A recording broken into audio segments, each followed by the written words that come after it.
Good morning. It's Thursday morning. I hope you had a great time at church last night. Um,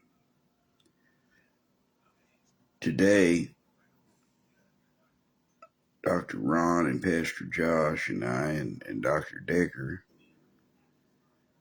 are going down to Hollister for a kind of a big prayer meeting we do every month with some other preachers from different churches. But we're praying for each other and praying for revival,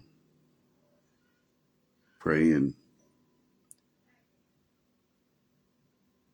for people to get saved, and praying for the saved to quit acting like they're lost,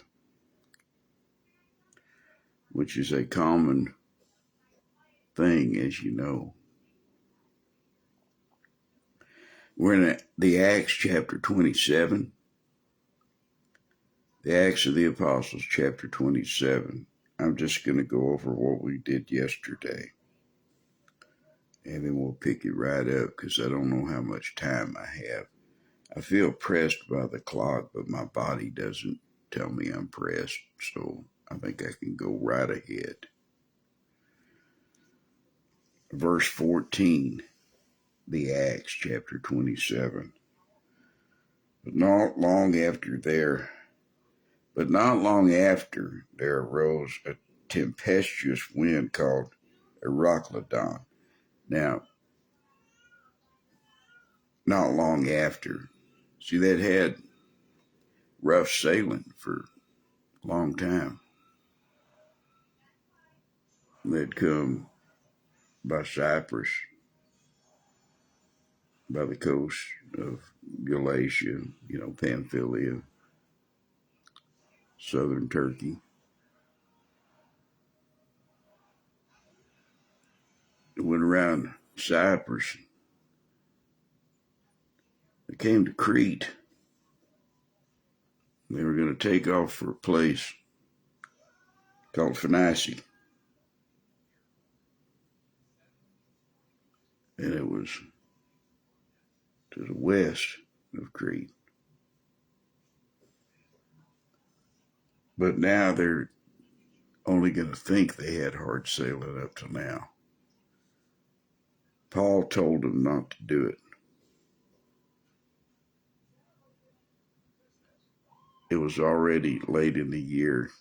It was after the fast. Refers to the to the Feast of Tabernacles, and then the Day of Atonement. The fast is the last day, the last great day of the feast, the 10th day of the 7th month.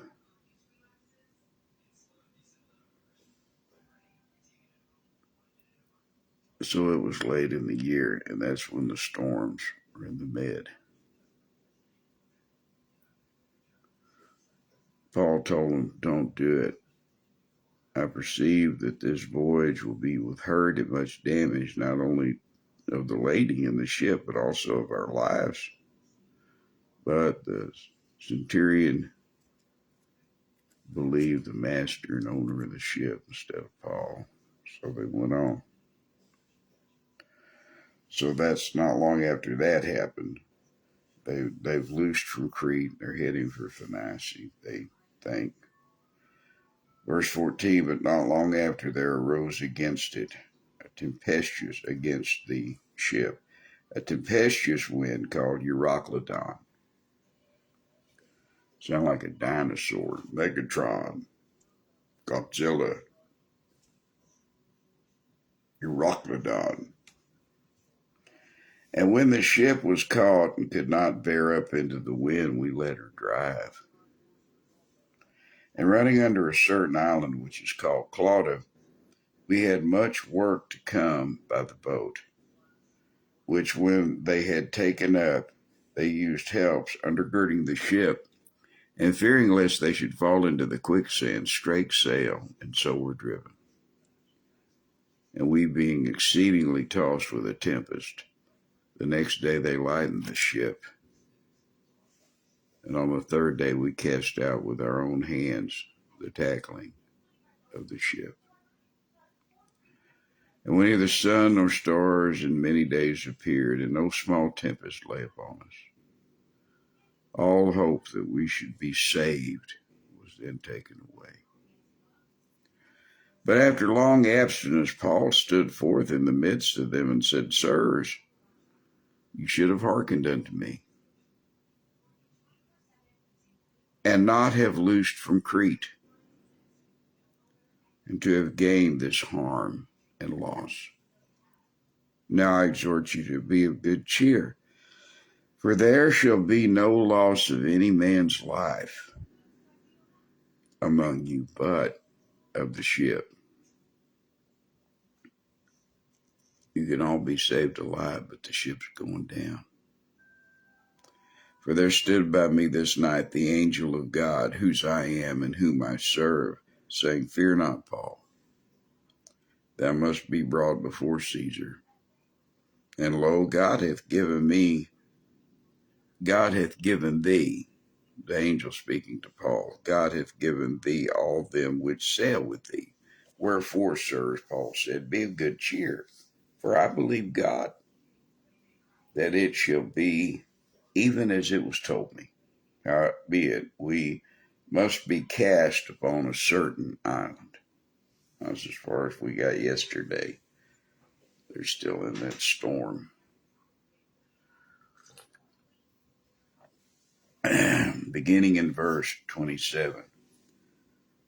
But when the 14th night was come, as we were driven up and down in Adria, about midnight the shipmen deemed that they drew near to some country, and sounded and found it 20 fathoms. See what I mean? They threw the tackling off the ship, but they still had a sounding stone. Could have been a rock or a weight tied to a length of rope that was measured so they could pull it out and mark the wet part of the rope. And they sounded and found it 20 fathoms. And when they had gone a little further, they sounded again and found it 15 fathoms. So they're getting into shallower water. And fearing lest we should have fallen upon rocks, they cast 4 anchors out of the stern and wished for the day. They were praying for daylight. And as the shipmen were about to flee out of the ship, when they let down the boat into the sea under color, as though they would have cast anchors out of the foreship. So see, they didn't throw everything overboard. They still had a lifeboat. They still had an anchor. They still had the sail. But as the shipmen were about to flee out of the ship, when they had let down the boat into the sea, under color, as though they would have cast anchors out of the foreship, Paul said to the centurion and to the soldiers, except these abide in the ship, you cannot be saved. Just like they wanted their physical lives saved, they had to stay in the boat with Paul. If you want to be saved for eternity, you want eternal life, you want to live and not perish, then you have to be in the boat with Jesus. For God so loved the world that he gave his only begotten Son, that whosoever believeth in him should not perish, but have everlasting life, except ye stay in the boat. Except these abide in the ship, you cannot be saved. Then the soldiers cut the ropes off the boat. See, they got ropes, and let her fall off. They cast the boat into the sea, the smaller boat. Well, I don't know whether it was a dinghy, a launch. It was some kind of smaller ship, but apparently it had a sail, according to verse 30, which makes perfect sense. It might have had a small sail that you could stand and operate with a rope instead of a rudder.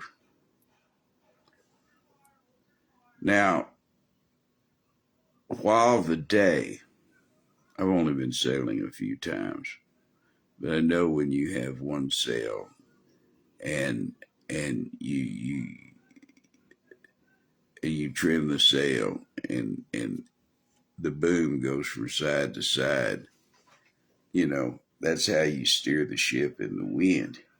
Of course, you do have a rudder, but you got to catch the wind or you're just going to sit there or capsize in a small ship. And the soldiers cut off the ropes from the boat and let her fall off. So there's a little less weight. But when they said they threw the tackling off, as I told you yesterday, I think that they were talking about everything they didn't think they had any use for. They threw it away. Not every piece of equipment. But now we're kind of coming to that, aren't we? The soldiers cut off the ropes of the boat and let her fall off.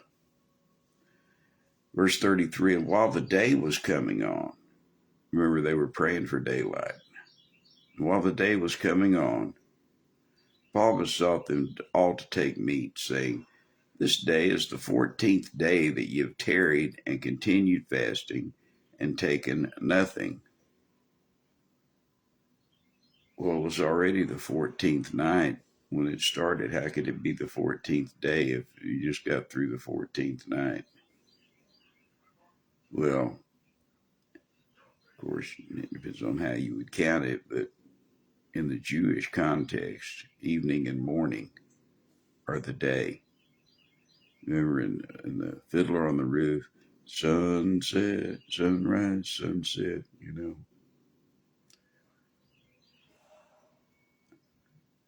The evening and the morning were the day.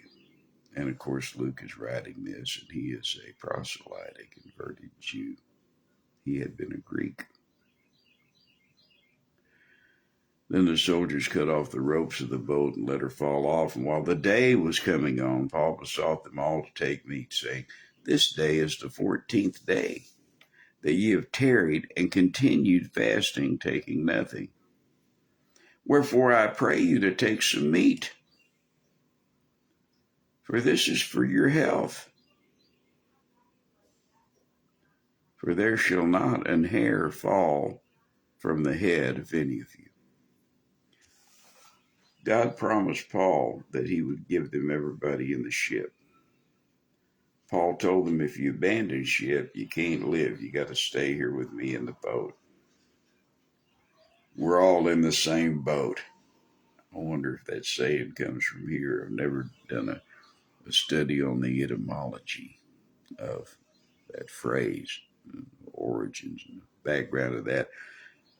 Probably should, but as I age, there's a growing number of things that I feel like I have to do every day, and I only get a few of them done.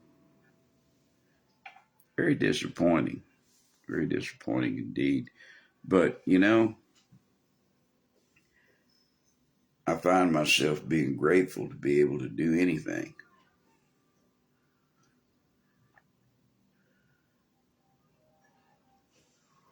Like there's always time to make coffee. So maybe it really is a matter of priorities. C.T. Studd wrote, what is it? Only one life 'twill soon be past. Only what's done for Christ will last. Well, who knows? I might die burning out my kidneys from the coffee or whatever, or burning out my brain from the caffeine. But this little lesson that we're doing here, the study of the book of Acts, if God lets me live, or if he doesn't come back and rapture us all out of here, all the believers, And then I'll be starting Isaiah pretty soon. I'm looking forward to that. I've been praying about that for a while. I think we're going to have fun in Isaiah. He was for everything I'm for, and he's against everything I'm against. It ought to be fun. He's preaching about the same things I preach about.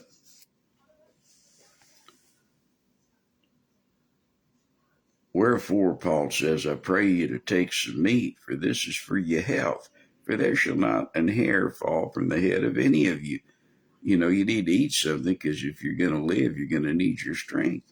And when he had thus spoken in verse 35, he took bread and gave them. Now, I think that he was giving them whole wheat grain. And we're fixing to find out that this was a grain ship bringing grain shipments from Egypt. You know, it had a flag of Alexandria, Egypt. It's come from Egypt, and it's got the grain, and it's heading to Rome, because that's where the centurion is taking Rome, Julius, the centurion. And so it was an Egyptian grain ship, like you've heard so much about. Good morning, Susie, my good, dear sister, working in the church, in the orphanage in Lahore, and school in Lahore, Pakistan. So anyway, it's grain. He's giving them grain. They're just eating the raw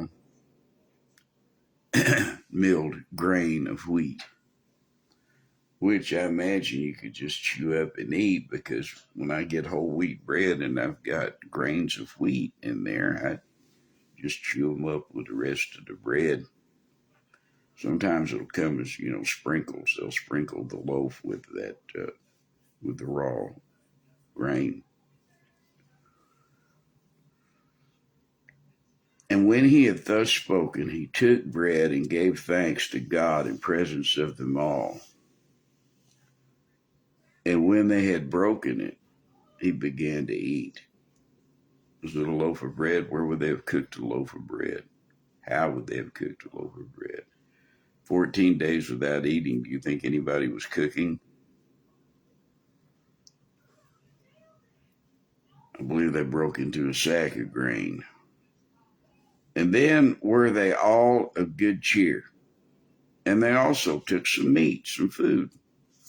And when they were all, and we, Luke is writing, of course, and we were in all in the ship, I mean the total of us, and we were in all in the ship 216 souls. That's 276 people. And when they had eaten enough, everybody got full. They lightened the ship, and here we go, and cast out the wheat into the sea. So they got rid of the weight after everybody ate. After everybody ate, they got rid of the weight. Maybe they certainly weren't on the carnivore diet. Maybe they were on the Whole Foods diet. Whole grains. Good morning, Kevin. And when they had eaten enough, they lightened the ship and cast out the wheat into the sea to lighten the ship. And when it was day, they knew not the land, but they discovered a certain creek with a shore. They didn't know what kind of land they were heading for, into which they were minded, if it were possible, to thrust in the ship, because the wind is blowing them every which way. And when they had taken up the anchors,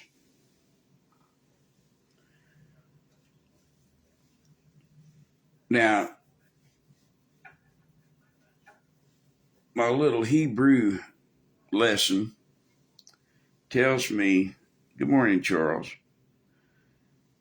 Now, I don't know Hebrew. I don't claim to know Hebrew. I have helps.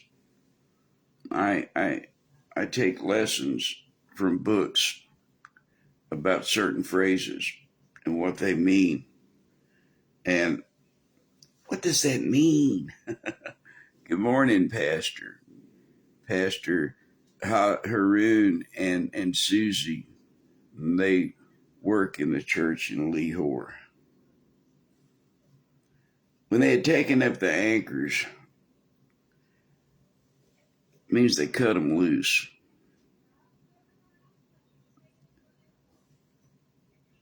That makes more sense than taking them up, in the sense that they would haul them up out of the sea, because they just threw off the wheat. They just threw off the wheat to lighten the ship. Why would they haul up the anchors? See, it wouldn't make any sense at all. They've got one shot to save the ship. As you will see, they're trying to shoot it into a creek that will give it a lee or a windbreak from the storm. And it'll also give them a shore to jump to. And with verse 40, and when they had taken up the anchors, they committed themselves unto the sea. Well, they had to now. They loosed the rudder bands and hoised up the mainsail to the wind. See, I told you they didn't throw away the sail. And they had enough tackling to raise it. They had a pulley and at least block and tackle, or they could not have raised the sail. This wasn't a little boat. There's 276 people on board. And when they had taken up the anchors, they committed themselves unto the sea and loosed the rudder bands. Those were the straps that they had used, the ties that they had used to hold the boat together, and hoisted up the mainsail to the wind and made toward shore. And falling into a place where two seas met, the edge of the island, they ran the ship aground. They hit shallow water. They knew it was getting shallower the whole time. Well, they hit a sandbar.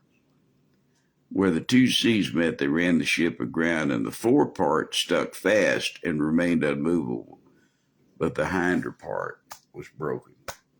The ship broke in two. The bow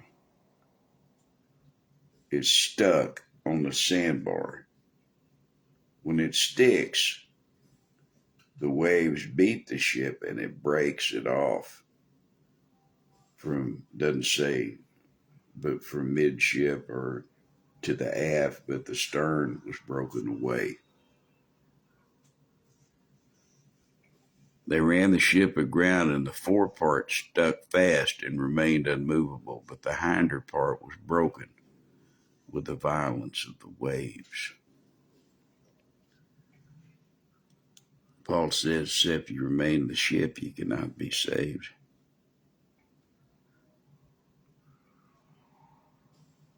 Except you remain in the boat, you cannot be saved, Lord Jesus said.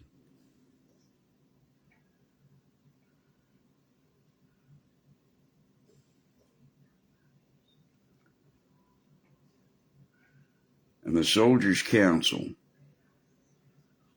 was to kill the prisoners, lest any of them should swim out and escape. Paul, the prisoner, had told them that God was going to save their lives, but the soldiers, they've been Roman soldiers long enough to know that, hey, we can't let these prisoners escape or they'll kill us.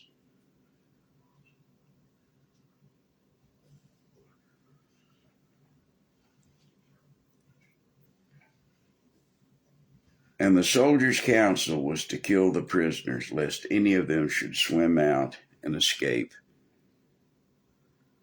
But the centurion, willing to save Paul, kept them from their purpose. Good old Julius. And commanded that they which could swim should cast themselves first into the sea and get to land. Now, we're not going to kill the prisoners, but if you want to run for your life, go ahead. I'm going to save Paul. But the centurion willing